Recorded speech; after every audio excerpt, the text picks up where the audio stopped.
Bienvenue à tous, bonne année à tous. Merci d'être toujours là avec nous. Nous, on est très heureux de partager ces moments de sport sur notre antenne avec le sourire. G-Sport, c'est le langage humain du sport sur notre territoire.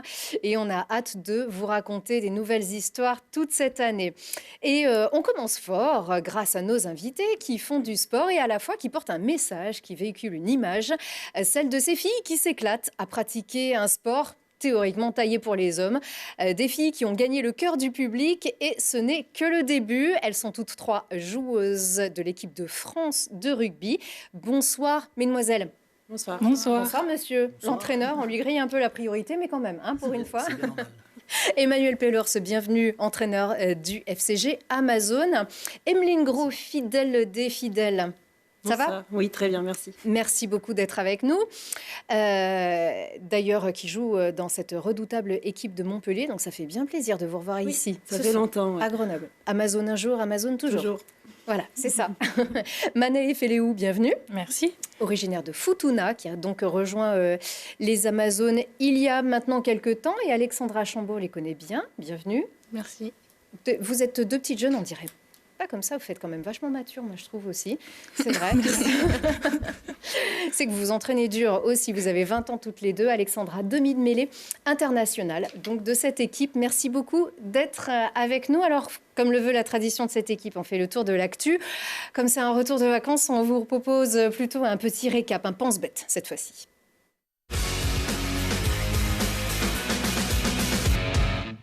Et on commence avec la sensation de ce début d'année, pardon, mesdames, mais le ballon rond grille la politesse à l'Ovalie. Le Grenoble Foot 38 est leader, est en tête de Ligue 2. Les footballeurs grenoblois ont repris la tête du championnat à 3 en remportant justement le duel au sommet face aux Troyens 2-0. Le GF 38 affirme en plus son statut de favori pour la promotion en Ligue 1.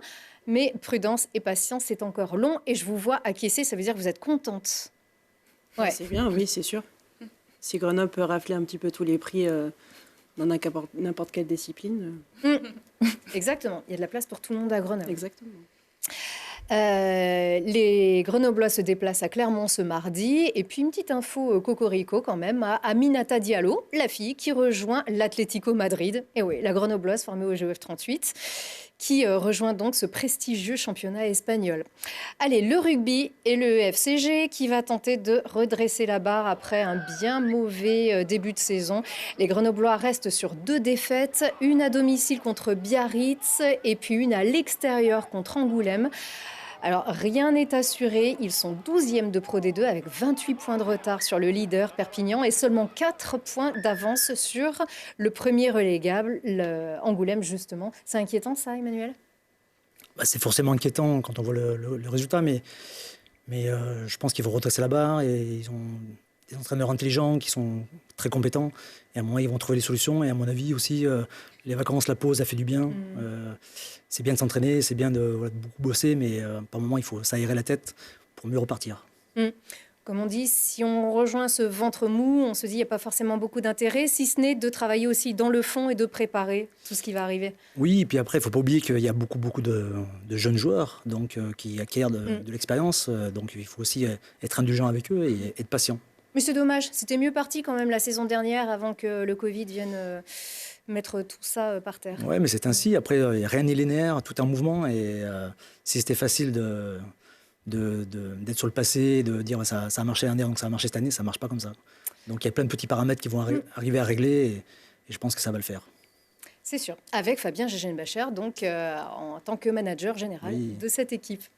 Voilà, allez, on quitte le terrain pour tourner les premières pages du calendrier parce que cette saison, et parce que vos homologues du GUC Rugby ont gardé leur sens de l'esthétique et de l'humour, les Coqs remontent le temps et leurs bretelles un peu aussi, parce que les féminines n'ont jamais été aussi féminines, justement, elles le prouvent. Et c'est pour soutenir ce club des coccinelles du GUC Rugby. Voilà, ça coûte 10 €. Vous pouvez le trouver sur la page Facebook des coccinelles, donc du GUC Rugby. Où vous pouvez envoyer un mail à la direction. Mais sur la page Facebook, vous trouvez tout ça. Et vous ? Non ? Oui. Vous n'avez jamais fait de calendrier, vous, les filles ? Moi, non, jamais. Ouais.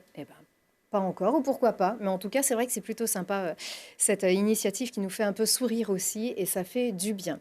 Allez, le Dakar, ça commence fort pour Alexandre Giroud, le Grenoblois, le pilote de quad qui avait dû abandonner l'an dernier après avoir cassé son moteur. Il s'est adjugé la victoire du prologue et de la première étape du Dakar, et il a terminé la deuxième à la troisième place. Voilà. Et ça, c'est plutôt fort. Et puis, ça y est, Tex est reparti. C'est ce hockeyeur grenoblois qui était rentré à Grenoble en attendant la reprise de la Ligue nord-américaine. Il n'aura pas pu jouer devant ses supporters, si ce n'est à travers l'écran de Télé Grenoble en décembre. Voilà, l'attaquant a été rappelé par son club des Blue Jackets de Columbus, dans l'Ohio. Il reprend l'entraînement, pendant que les brûleurs de loups font de même pour le retour de la Ligue Magnus, qui pourtant est encore dans l'incertitude. Mais ce qui est sûr, c'est que les brûleurs de loups jouent déjà demain mardi à Pôle Sud en amical contre les Pionniers de Chamonix, mais aussi ce vendredi 8 janvier, toujours à domicile contre Cergy. Si ma mémoire est exacte, c'est un match en retard de la 4e journée de Ligue Magnus. Et Télé Grenoble va diffuser ce match sur son antenne, donc vendredi.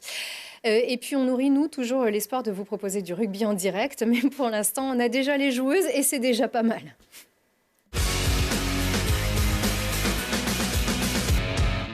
Et c'est même très très bien d'ailleurs, et c'est du très haut niveau sur ce plateau avec ces 3 joueuses de l'équipe de France de rugby à 15, Emeline Gros, Manaë Féléou, Alexandra Chambon et leur entraîneur Emmanuel Pellors. On fait un clin d'œil aussi à Maëlle Philopon, la grenobloise de Toulouse désormais, qu'on retrouve ici sur ce cliché immortalisé le 14 novembre dernier lorsque l'équipe de France a affronté l'Angleterre au Stade des Alpes. Qu'est-ce qu'elle symbolise, Emeline, cette photo pour vous ? C'est, je pense, la retrouvaille de 3 joueuses. C'est, malgré le fait qu'on soit un peu dispersé un peu de partout, on retrouve toujours un petit peu ses ressources. Et de venir à Grenoble, c'est toujours une fierté. Et on pense toujours à notre première équipe, ça c'est sûr. Le fait que vous soyez ici aussi, ça symbolise ses racines et vraiment cet attachement de cœur que vous avez à ce club ? Oui, bien sûr. Oui, c'est sûr. Ouais. Avec toutes celles qui vont justement les rejoindre, ces Amazones. Alors, on va revoir ce résultat qui lui-même avait déçu. Vous vous êtes incliné 10-30 face à une grosse équipe d'Angleterre, quand même. Ouais, c'est une grosse équipe, l'Angleterre. Ça a toujours été une grosse équipe, ça restera une grosse équipe. Après, voilà, on a fait un gros match à Grenoble quand même. Et je pense que quand on a joué à Twickenham, ça a été encore différent. Et je pense on aurait pu rafler la victoire. Après, voilà, ça se joue encore sur des détails. Il faut qu'on travaille les détails. Et je pense qu'on arrivera à les gagner au moment opportun. C'est ça qu'il faut retenir. Ça court vite et ça court fort. Manaï, vous étiez remplaçante sur ce match-là. Oui. Qu'est-ce qui revient quand vous voyez ces images ici ?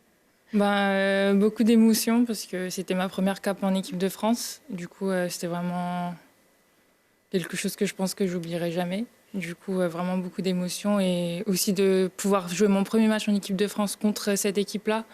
C'est vraiment, je pense que l'Angleterre, dans le rugby féminin, c'est ce qui se fait de mieux au jour d'aujourd'hui. Donc, et dans votre nouvelle maison, en plus ? Oui, c'est ça. C'était à Grenoble, donc encore que du bonus. Oui, alors nous, ce qui nous frappe évidemment, c'est ce stade vide. On y est habitué désormais, ça choque plus personne, mais c'était ici 2 ans plus tôt que Grenoble avait battu le record d'affluence pour un match du tournoi Destination Féminin avec 17 440 personnes. Forcément, on y pense à ça, à cette affluence qui manque. Vous jouez en silence. Est-ce qu'il n'y a que le jeu qui compte ou est-ce que on cherche ce public et quand on vit en plus pour vous une première cape ? Ouais, c'est vrai que ça fait bizarre de ne pas pouvoir partager ça avec toutes les personnes avec qui tu sais qui voudraient être là et le partager avec toi. Et avec tous les supporters. Après, avec le Covid, on est déjà habitué à ça, même si c'est un peu triste.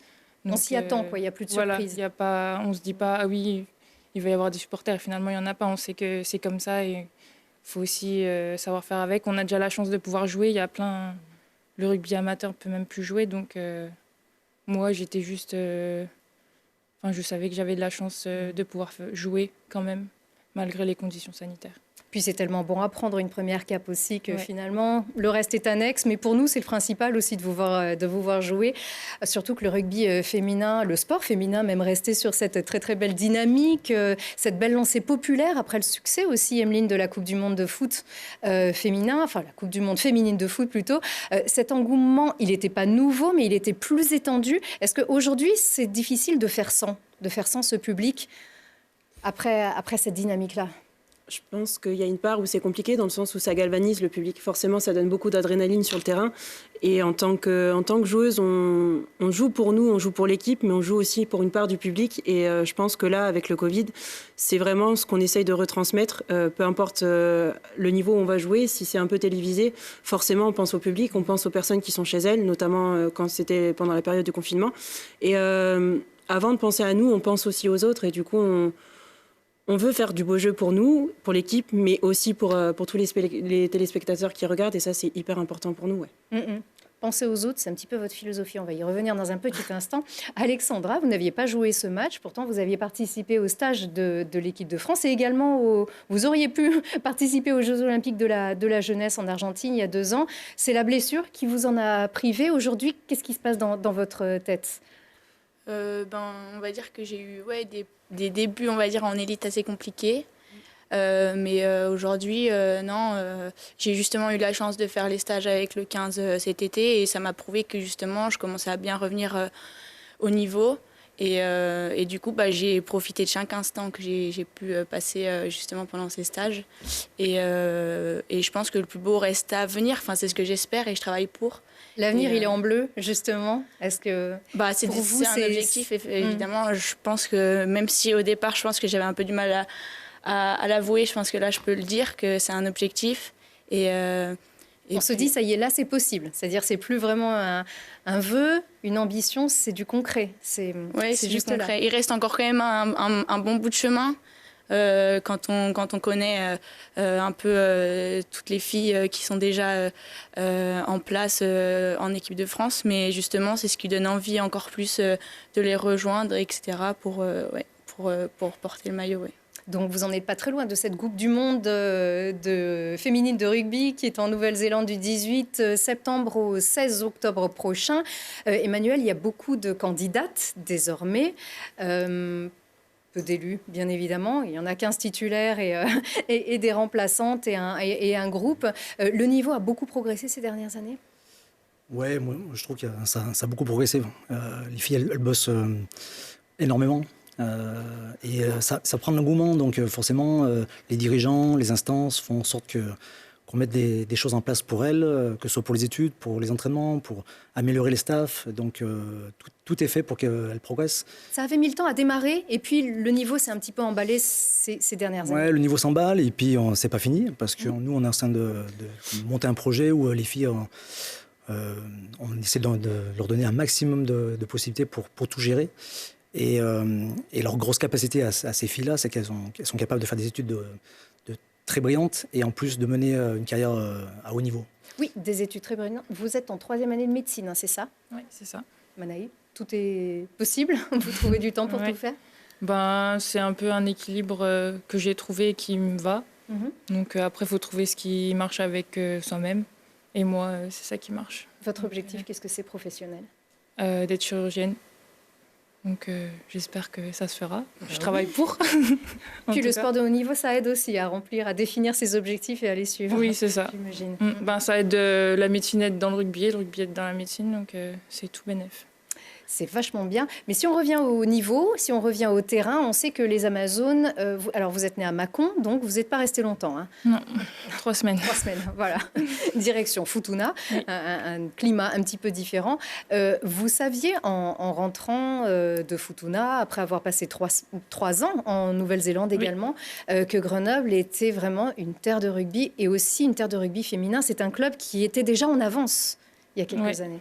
Grenoble, j'en ai entendu parler la première fois avec mon grand frère, parce que quand lui aussi, il est revenu en France, il était intéressé par Grenoble. Et puis, finalement, je suis allée à Dijon d'abord et je suis revenue à Grenoble, j'ai fini à Grenoble. Dans cette optique des deux objectifs, sport et études, oui, toujours. Vraiment en se disant c'est à Grenoble avec ces structures professionnelles. Alors, on vous voit ici, Emeline, il y a déjà quelques temps de ça, dans ces structures professionnelles dont vous bénéficiez dans ce club, les structures du FCG. Oui, ça a beaucoup joué. Je voulais, à Dijon, elles sont en Fédéral 1 et je savais que je voulais changer de club et aller dans un club qui joue en Élite 1. Après, le truc, c'était de trouver le club qui me correspondait le mieux et qui avait toutes les structures, que ce soit au niveau rugby et au niveau scolaire, pour m'accueillir et pour que je mène à bien mon projet. Voilà. Et tout va bien? Vous avez été agréablement surprise, on va dire, par tout ça, finalement? Oui. Est-ce que ça va au-delà de ce que vous pensiez? Oui, déjà. J'aurais jamais cru que ça se ferait aussi vite. Après, c'est pas fini, je l'espère. Et je vais continuer à travailler pour. Et voilà. Et votre sœur aussi, Théanie, vous êtes arrivés ensemble. Voilà, ma petite sœur. Donc le grand frère, la petite sœur, et puis les coéquipières aussi. Je précise que vous vous entraînez aussi dehors. Hein. Là, en l'occurrence, il faisait très mauvais, on se souvient. Les structures professionnelles, les Amazones, c'était Sassenage au départ. Et puis, vous évoluez désormais sous l'égide, sous l'estampe FCG, du coup, qui vous avez connu aussi ce club-là depuis pas mal de temps. C'était une nouvelle dimension qui a fait rentrer ces Amazones dans ce club. Oui, il y avait la volonté des dirigeants des deux clubs de réunir un peu les filles au niveau du FCG. Et effectivement, on bénéficie de structures de très haut niveau. Et on construit encore chaque année parce que c'est pas suffisant. On essaie d'étoffer un peu le staff aussi pour leur donner les meilleures conditions pour réussir leur triple projet, j'ai envie de dire, parce que c'est le projet de vie aussi. Il ne faut pas l'oublier, leur projet scolaire, professionnel et leur projet rugby. Et vous en êtes où en ce moment? Vous pouvez vous entraîner? Alors depuis, juste avant les vacances de Noël, on a pu faire 3 semaines d'entraînement pratiquement normal, juste la première semaine où c'était à toucher. Et là, à partir on s'entraîne demain, voilà, normalement. Et le championnat devrait reprendre le 23 janvier, si tout va bien, à moins que jeudi on nous annonce que ça ne se fasse pas, mais on bénéficie d'une dérogation, nous. On précise aussi pour les téléspectateurs, ici, on est distancié, on se renseigne aussi sur les antécédents, voilà. Bien sûr. Donc, on est très prudent, bien sûr, et c'est ce que vous aviez voulu aussi. Vous avez protégé vos joueuses. Vous pouviez en faire davantage, mais c'était trop risqué. Oui, on avait droit à une dérogation au même titre que les espoirs, la Pro D2 et Top 14. Et on a eu des visios et des échanges avec les entraîneurs d'élite. Et moi, particulièrement, je n'étais pas d'accord pour reprendre, même si on avait une dérogation, parce que les filles n'étaient pas protégées. Elles n'avaient pas droit à des tests, elles ont de la famille, elles ont des études, elles ont des employeurs. Donc on ne peut pas se permettre de rater une semaine de travail pour certaines. Et je trouvais ça irresponsable de jouer, même si la plupart des entraîneurs voulaient. Et je crois c'est une pandémie qui est nationale, qui est mondiale. Aujourd'hui, il y a des gens qui sont morts malheureusement, et nous, on s'inquiète de savoir si on peut jouer ou pas. Il y a des priorités dans la vie. On relativise, même si, Alexandra, est-ce qu'à un moment donné, vous avez eu peur de voir s'éloigner une chance? Parce que quand on a 20 ans, c'est parfois là que tout se joue. Non, pas spécialement. Je pense que c'est pareil pour tout le monde. Donc, que ce soit moi ou quelqu'un d'autre, je pense qu'il n'y a pas... je me suis pas du tout posé cette question. Ça a peur de régresser ou de se dire... C'est sûr que quand on s'entraîne tous les jours et que ce soit en prépa physique, que ce soit en rugby, tout, et que d'un coup on nous dit non, il y a plus rien, ça devient compliqué. Après 2 ans de blessure. Oui, ça suffit à un moment. C'est sûr que, comme je disais, les débuts, ils ont été compliqués, mais ça s'arrange pas trop pour le moment. Mais j'ai bon espoir quand même que ça aille quand même mieux. Et puis, faut savoir que si au premier confinement, ça a été quand même assez compliqué, qu'on était très isolés, on a quand même pu avoir un peu des visios, tout ça, et on a été suivis. Et pour ce qui est du deuxième confinement au mois de novembre, pas toutes les filles avaient droit à ça, mais nous, en tant que sportifs de haut niveau, on a pu quand même continuer à s'entraîner, même si c'était individuellement, et à être suivis par nos prépas physiques, nos entraîneurs. Et du coup, ça a pu, moi, personnellement, ça m'a permis de pas du tout régresser, au contraire. Et même si après, le collectif manque toujours, mais au moins, il n'y a pas eu de régression, je pense, à ce niveau-là, au mois de novembre. Donc, c'est essentiel. C'est sûr, puis il faut peut-être travailler autrement, on disait peut-être à distance. Souvent, intellectualiser différemment le système de jeu, c'est peut-être aussi l'occasion de faire ça, de prendre du recul. Enfin, c'est facile à dire, je ne sais pas si c'est facile. Non, c'est exactement ça. Et puis souvent, les blessures aident à passer un cap aussi mental.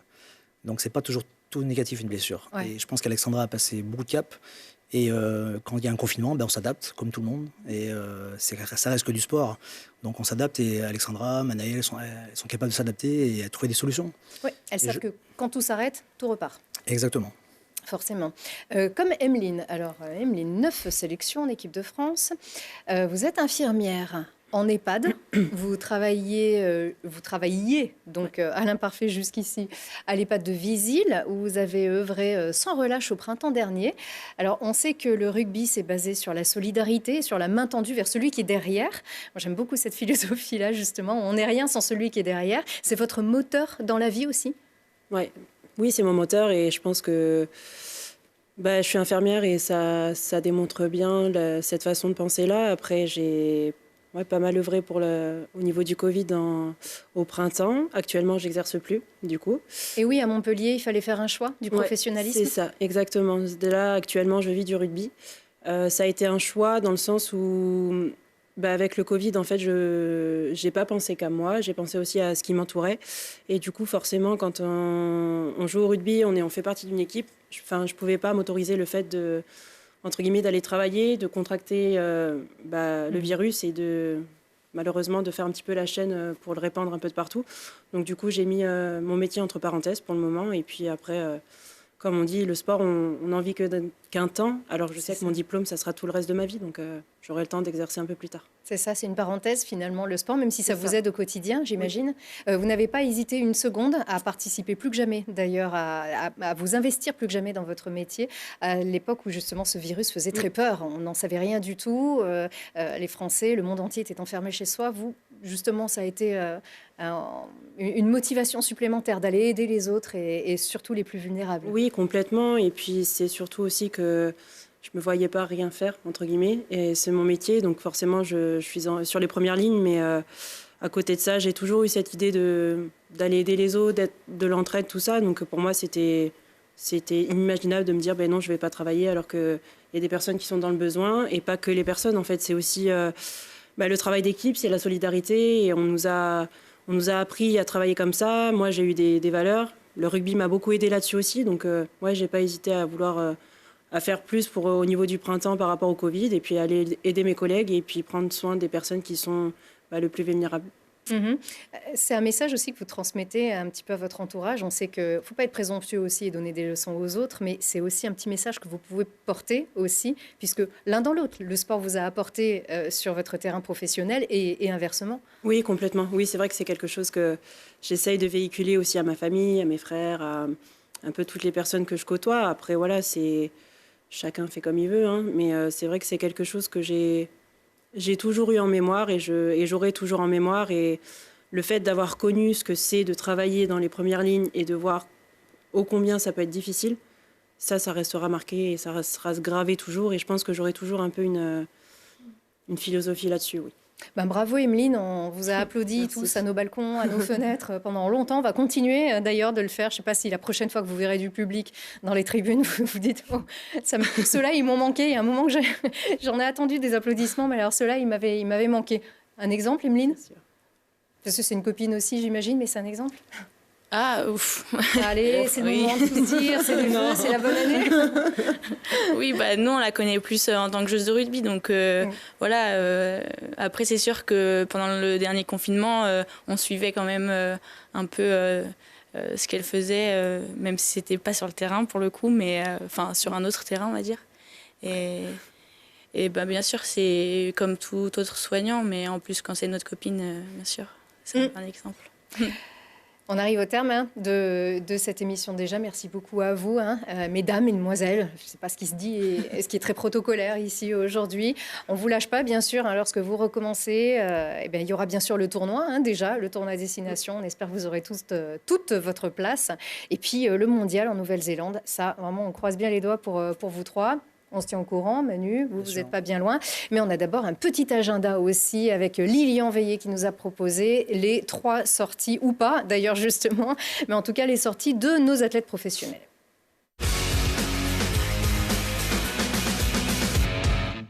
Après avoir passé l'hiver au chaud en tête de la Ligue 2, le GF38 attaque 2021 par une grosse semaine. Après un déplacement à Clermont mardi, les hommes de Philippe Inchberger reçoivent Auxerre samedi après-midi au Stade des Alpes dans le choc de la 19e journée. Et c'est aussi la reprise pour le rugby. Le FCG va tenter de se relancer jeudi soir à Oyonnax. Après sa série de 4 défaites d'affilée, les rugbymen auront fort à faire pour l'emporter face au 3e de Pro D2. Et enfin, les brûleurs de loup reviennent à la patinoire Pôle Sud pour un nouveau match en direct sur Télé Grenoble. Après leur défaite au tir au but 4-3 contre Briançon mi-décembre, les hockeyeurs reçoivent Cergy-Pontoise vendredi à 20h15. Voilà, merci à vous de nous avoir suivis. Bonne chance à vous, messieurs, mesdames, et à très vite.